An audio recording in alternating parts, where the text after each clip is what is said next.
So you want to get better at Pokemon Showdown Generation 8 random battles. Many people think random battles are kind of all about luck, and if you do play just a single battle against someone, that might just be the case. But as you play over a long period of time, people get a similar amount of lucky and unlucky rolls, which will average out to their approximate skill level. In any case, randoms may actually be an even better indication of in-game decisions and tactics, since team building doesn't play a factor. And with that, let's get to the good stuff. To succeed in Generation 8 random battles on Pokemon Showdown, you're going to need to have some general Pokemon knowledge. This starts with knowing what all the items do. At the very least, you'll want to be familiar with items such as Leftovers, Life Orb, and Choice items. You'll want to be familiar with all abilities of Pokemon, specifically the competitive ones that can be assigned in random battles. It's important to know what all of your Pokemon's moves do, and important to know the type chart pretty adequately. Now, let's be honest, when I play random battles, I have the internet up next to me because I'm constantly Googling things, but you do have a strict clock in random battles, and the more things you're Googling, the less time you're gonna have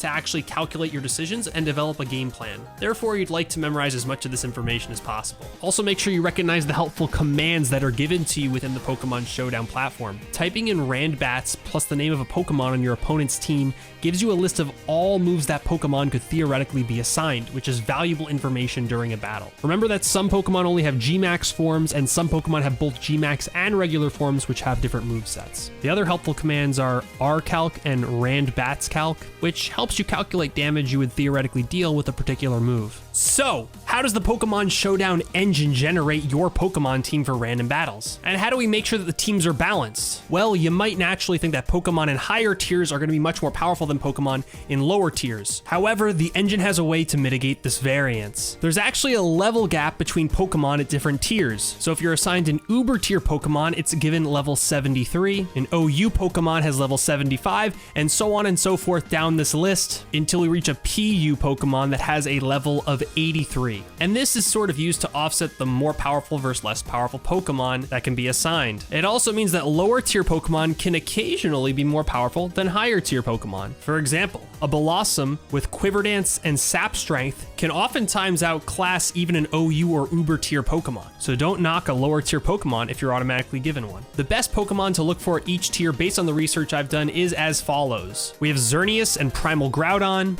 Carton and Chansey, Durant and Kommo-o, Barbaracle and Porygon 2, Sigilyph and Minior, and then Huntail, Goribus, and Slacking. These are typically the most powerful at every tier that you're going to see, and if you want more detail about why that's the case, check out the resources linked in the description below for more information. In addition, every Pokemon has a neutral nature spread and 504 equally distributed EVs, or effort value points. The only exception are Pokemon with Trick Room, which can have 0 speed EVs. Now keep in mind that because Pokemon aren't EV trained, and because they're not at max level 100, all Pokemon on average will be dealing and receiving slightly less damage. So don't expect all your stab or super effective or critical attacks to necessarily one-hit KO a Pokemon as they would in a competitive constructed team format. The movesets for all your Pokemons will be randomized, but they'll be pulled from that Pokemon's competitive pool of moves. You can figure out what moves that Pokemon could have using the Randbats command in battle. And additionally, the items you are assigned are typically based on your moveset. The basics of this algorithm are as follows. Every Pokemon with 2 or fewer attacks is going to get Leftovers, or Black Sludge if they're a poison type. Any Pokemon with exactly 3 moves is going to be getting a Life Orb, and any Pokemon with a full 4 matching attacks is going to get a Select Choice item. Some other common items that can be assigned that are a little bit more rare but have certain situations are going to be Assault Vest, Heavy Duty Boots, Focus Sash, and Weakness Policy. And there are some Pokemon that will always get their signature specific item, such as Pikachu, who always gets Light Ball. Now that you understand how the teams are built, let's hit you with some battle knowledge. And if you learn anything in this video, please make sure to hit that sub button below, of course. We also go live on twitch.tv 3 days a week. Check us out, link in the description. Okay, you're going into your first 8th generation random battle. The first thing you do before you switch your Pokemon or make any sort of attacks is to make a game plan. Know which Pokemon you have available, what types you have access to, your movesets, your counters, who are your theoretical win cons. Make sure to keep all this in mind at the beginning of the battle so you can have a basic game plan before you even get started. Your objectives early in this battle are to expose as much of the opponent's Pokemon and moves as possible while concealing as much of your own team as you can. In order to do this, you will need to pivot between some of your Pokemon to get more information about your opponents, but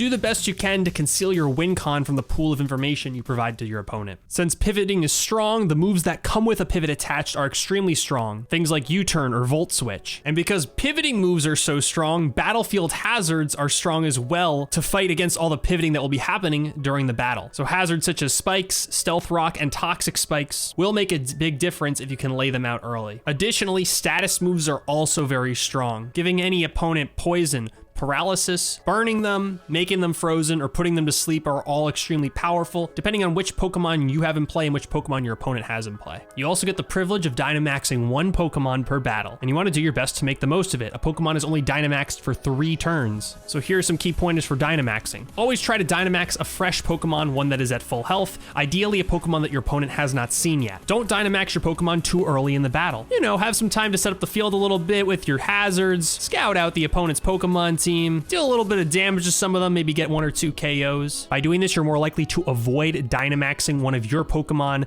that your opponent potentially has a counter to, since you've got more information. Typically, you will either Dynamax offensively or defensively. If you're Dynamaxing offensively, flying types are really strong. They get the added benefit of the speed boost from Max Airstream, which pretty much makes them faster than any other Pokemon. The other types of Pokemon that make good Dynamaxers are Pokemon with setup moves, so they can become even stronger when they're Dynamax and potentially sweep multiple Pokemon while they're out. Some examples of Pokemon that meet both these criteria are going to be Togekiss, Noctowl, Landorus, and Gyarados. And if you don't have a flying type or a Pokemon with a good setup move, just try Dynamaxing a Pokemon that you know your opponent doesn't have a clear counter to. You ideally want to maximize all 3 turns your Pokemon is Dynamaxed for and would like it to survive all 3 if possible.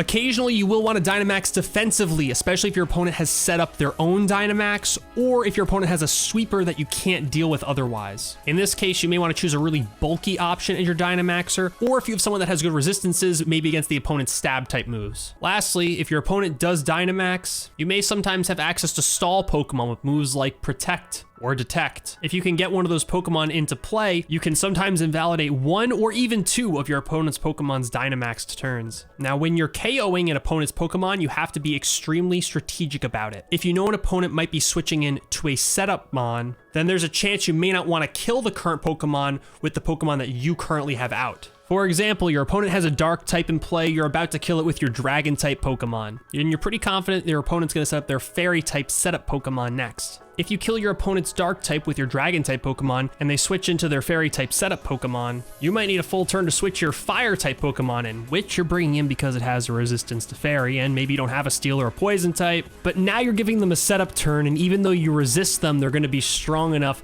to be able to outbulk you and potentially still kill you anyways. Therefore, sometimes you might want to switch to your counter Pokemon before you kill the enemy Pokemon, or you may even want to sacrifice the Pokemon you currently have in play so you can get a free switch into your counter for their setup mon. And if you can predict the opponent is using a setup Pokemon, you can try to reduce its effectiveness with things like status conditions or moves like Taunt. Now, if you're the one setting up, try not to do so until you know most of, if not all, the opponent's Pokemon team, so you can avoid things happening to you like I just recommended that you do. A couple other key pointers to wrap up. If you have 2 Pokemon of the same type, make sure you send out the weaker one first. In general, it's better to just save your stronger Pokemon for the later half of the battle, and it's also not likely that you might have 2 of the same Pokemon in your team, so your opponent might not think about that. If your opponent lets their Pokemon die to a clear counter to their Pokemon, then there's a good chance that they do not have a counter to the Pokemon you currently have in play, which means that may potentially be a good setup mon, or Pokemon to Dynamax, etc. And finally, make sure you have fun out there.